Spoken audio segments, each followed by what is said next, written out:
بسم اللہ الرحمن الرحیم۔ السلام علیکم۔ کلاس 3 اپنی اردو کی کاپی اوپن کیجیے۔ آپ نے حصہ قواعد میں ایک کام کرنا ہے، اردو قواعد کا کام ہے۔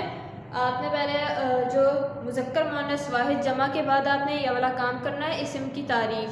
اسم آپ لوگوں کو پتہ ہے کیا ہوتا ہے؟ کسی بھی شخص، چیز، جگہ یا جانور کے نام کو اسم کہتے ہیں۔ انگلش میں اسے ہم کیا کہتے ہیں؟ ناؤن۔ کسی بھی چیز، شخص، جگہ یا جانور کے نام کو اسم کہتے ہیں۔ مثلاً علی، بلی، کراچی، کتاب۔ آپ نے جس طرح میں نے یہ 3 پارٹ کیے، اسی طرح آپ نے ایک پیج پہ ایک کام کرنا ہے۔ اسم کی تعریف ایک پیج پہ ہوگا، اس میں معرفہ دوسرے پیج پہ اور اس میں نکرہ الگ دوسرے پیج پہ، ٹھیک ہے؟ اپنے اسم کی تعریف کے بعد نیچے ہی اسم کی اقسام لکھنی ہے۔ اسم کی 2 اقسام ہوتی ہیں، جس طرح ناؤن کی بھی 2 ٹائپس ہوتی ہیں، اسی طرح اسم کی بھی 2 اقسام ہوتی ہیں۔ کون کون سی؟ پہلی ہے اس میں معرفہ اور دوسری ہے اس میں نکرہ۔ اس میں معرفہ یعنی وہ خاص، اس میں معرفہ جو ہوتی ہے خاص نام، جو خاص شخص، خاص چیز، یہ اس میں معرفہ ہوتی ہے۔ انگلش میں اسے کہتے ہیں ہم پراپر ناؤن، ٹھیک ہے؟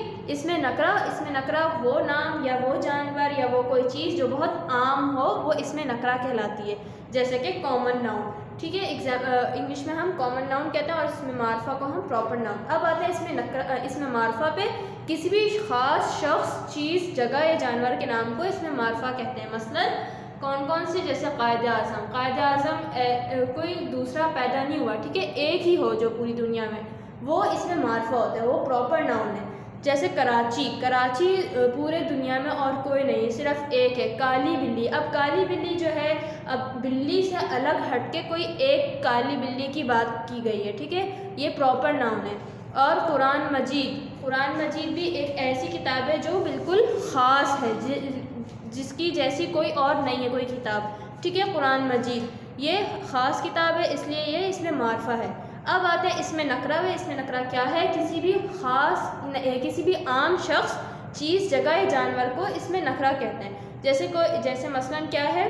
کرسی، پارک، بلی وغیرہ۔ کرسی، اب کرسی آپ کوئی بھی کرسی کہتے ہیں، کوئی چھوٹی ہے یا نیلی کرسی ہے، جو بھی بہت ساری ٹائپس ہیں کرسی کی، مگر وہ عام ہوتی ہے کرسی۔ پارک، کوئی جگہ ہے تو پارک بھی عام ہوتا ہے۔ اب کوئی جیسے سفاری پارک، یہ اس میں معرفہ ہو جائے گا، لیکن اگر صرف آپ پارک کہیں گے وہ اس میں نکرہ ہوگا۔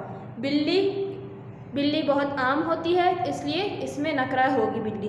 اگر ہم کالی بلی کی بات کریں گے، کوئی اسپیسیفک کسی ایک بلی کی، تو وہ اس میں معرفہ ہوگی۔ بلی کی بھی بہت ساری ٹائپس ہوتی ہیں، اس لیے ہم کہیں گے صرف یہ والی بلی، تو یہ اس میں معرفہ ہوگی۔ مگر ہم اگر کہیں گے صرف بلی دودھ پی رہی ہے، تو اس میں بلی جو ہے وہ اس میں نکرہ ہوگا، ٹھیک ہے؟ آپ لوگوں کو امید ہے سمجھ میں آ گیا ہوگا اسم کی تعریف۔ اسی طرح آپ لوگوں نے حصہ قواعد میں کام کرنا ہے الگ الگ پیج پہ۔ اوکے، اللہ حافظ۔